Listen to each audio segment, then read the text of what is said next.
Hello student, क्या आपको पता है कि प्रॉपर्टी का कॉन्सेप्ट क्या है? Property in governance. बहुत सारे स्टूडेंट्स जो है इसको इंटीग्रिटी कहते हैं। Some students would say that honesty. मैं भी बहुत कंफ्यूज रहता हूँ।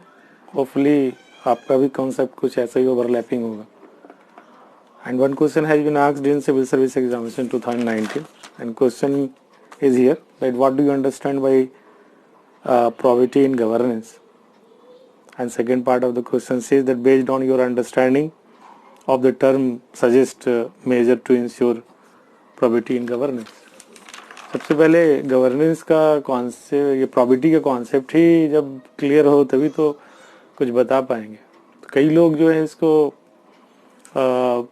ऑनेस्टी से ही जोड़ कर देखते हैं, इंटीग्रिटी, और बड़े ही कंफ्यूज तरीके से लिखते हैं। मुझे बड़ा इरिटेशन होता है इसे देखकर कि जब मैं पढ़ता था कि प्रॉपर्टी क्या है, इंटीग्रिटी, इंटीग्रिटी क्या, ऑनेस्टी, ऑनेस्टी, भाई ये बहुत सर्कुलर सा लगता है। फिर कुछ रेडीमेड डेफिनेशंस जैसे actually I required some very elaborative example that what property is exactly, किसको प्रॉपर्टी कहते हैं। मैं आपको हेल्प करता हूँ कॉन्सेप्ट जहाँ तक मैंने समझा है उसको एलोबरेट करने का। देखिए, प्रॉपर्टी ऑनेस्टी से जुड़ा हुआ है, इंटीग्रिटी से जुड़ा हुआ आप कहते हैं, ठीक है, लेकिन ये वैसा ऑनेस्टी है जो आप गवर्नेंस में देखते हैं। ये टर्म फॉर्मली यूज होता है।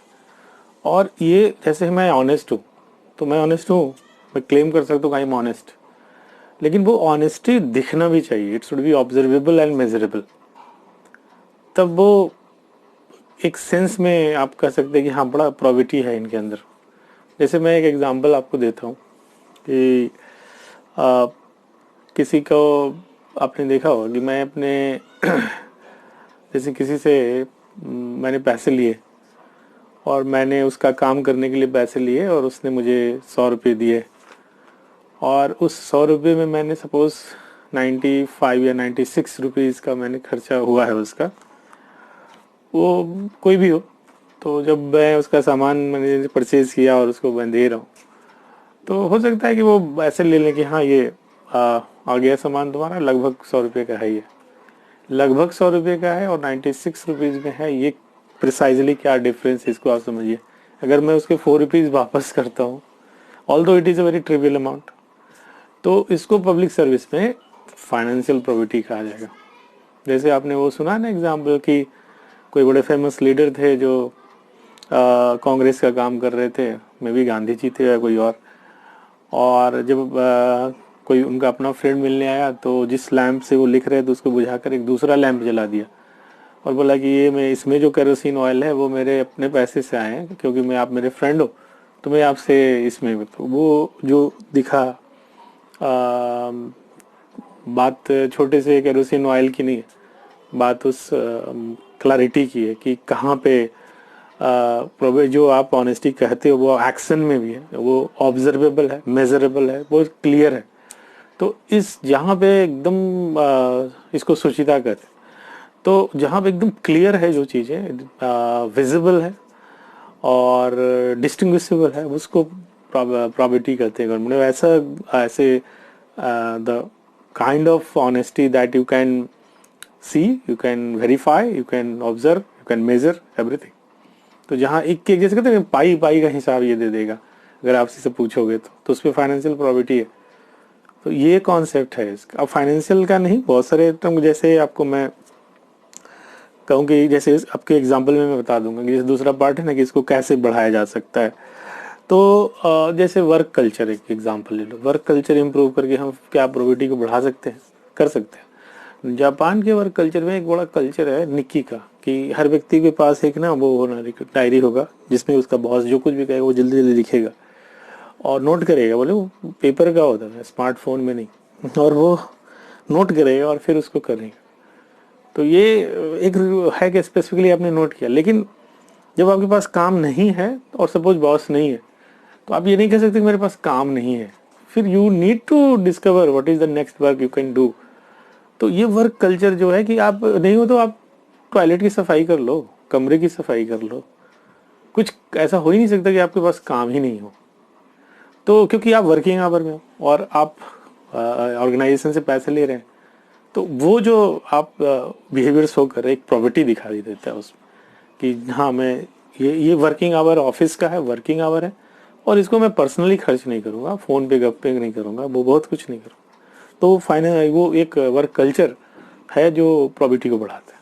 तो वो आप यहाँ लिख भी सकते हैं कि हम वर्क कल्चर को इम्प्रूव करके उस तरीके का गाइडलाइंस देके ट्रेनिंग देकर हम इम्प्रूव कर सकते हैं। ट्रेनिंग के लिहाज से दूसरा आप ये लिख सकते हैं कि जैसे कभी कभी क्लियर नहीं होता है चीज़ें कि क्या करना है। जैसे आप ऑफिशियल कार है तो इसको कौन यूज़ कर सकता है, आपके कार को कौन, आप सिविल सर्वेंट है फॉर एग्जांपल, या आप जैसे कोई लेजिस्लेटिव काउंसिल के मेंबर हैं, तो आपके कार को कौन यूज़ कर सकता है कौन नहीं, ये क्लियर नहीं होता। तो अगर वो कोड स्पेसिफाई हो क्लियरली तो उससे काफ़ी आसानी होती है। तो जो प्रोसीजरल चीज़ें हैं अगर वो स्पेसिफिक हो, गाइडलाइंस क्लियर हो, कोडिफाइड हो, जैसे कोड ऑफ एथिक्स में क्या कि किससे आप गिफ्ट नहीं ले सकते, या सालाना जो है आपको एनुअली आप जैसे आपको अपना वो डिक्लेयर करना पड़ेगा असेट्स, है ना, कि कितना असेट्स है आपके पास, सोर्स ऑफ असेट्स क्या है और क्या असेट्स है।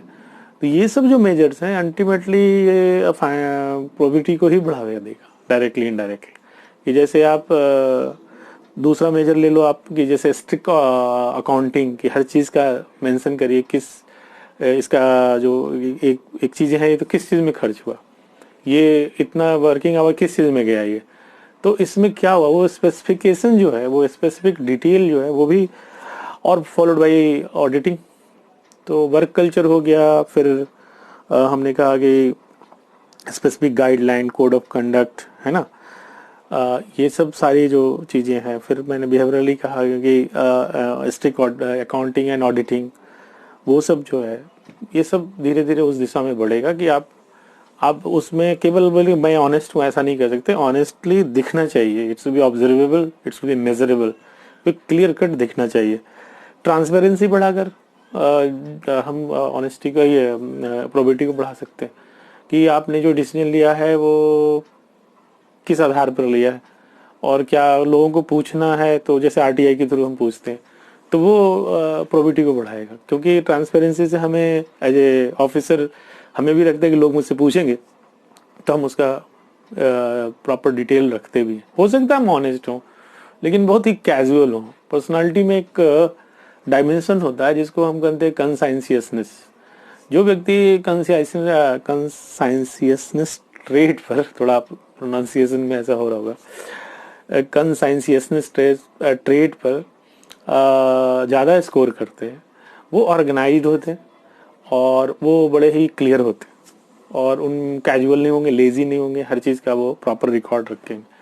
लेकिन कुछ ऐसे व्यक्तित्व होते हैं जो लेजी होते हैं, वो बड़े कैजुअल से होते हैं, तो उनमें दिखेगा जब ऑल्दो वो ऑनेस्ट हो सकते हैं लेकिन ये बिहेवियर के कारण उनकी प्रोबेबिलिटी डाउन दिखेगी।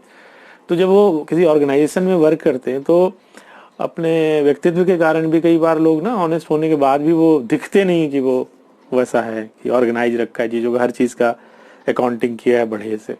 तो ये सब जो चीज़ें हैं अगर हम सिलेक्शन के लेवल पे कंसाइंसियसनेस डायमेंशन को ध्यान में रख के सेलेक्ट करें, अगर हम ट्रेनिंग से जितना बढ़ा सकते हैं उसको, एग्जिस्टिंग स्टाफ हैं या ऑफिसर्स हैं उसमें, तो अगर उस ट्रेट को हम बताएं तो ट्रेट हालांकि वो माना जाता है कि वो बाई बर्थ है, जेनेटिक है, लेकिन ठीक है जितना भी लर्निंग से हो सकता है हम कर सकते।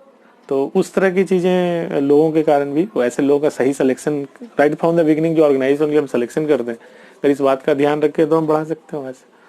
और कुछ ऐसे मेजर्स हैं, ये कुछ चीज़ें जिसको लेने के बाद प्रोबेबिलिटी इन गवर्नेंस बढ़ाएगा। तो प्रोबेबिलिटी एक फाइनेंशियल प्रोबेबिलिटी ही नहीं, इन ओवरऑल मैंने बताया कि जहाँ ऑनेस्टी जो है वो विजिबल है, बहुत ही क्लियर है और अनक्वेश्चनेबल है, तो वो प्रोबेबिलिटी का फॉर्म लेता है। और पब्लिक सर्विस में ये ज़्यादा ज़रूरी है। क्यों ज़रूरी है? क्योंकि इससे फिर ट्रस्ट बढ़ता है इंस्टीट्यूशंस पे, इंडिविजुअल्स पे, और आप कह सकते हैं कि इससे लोग जो है क्रेडिबिलिटी फॉर्म होती है इंस्टीट्यूशंस की, जो गवर्नेंस के लिए और डेमोक्रेसी एट लार्ज सबके लिए अच्छा है। So hope I have clarified your doubt. Thank you.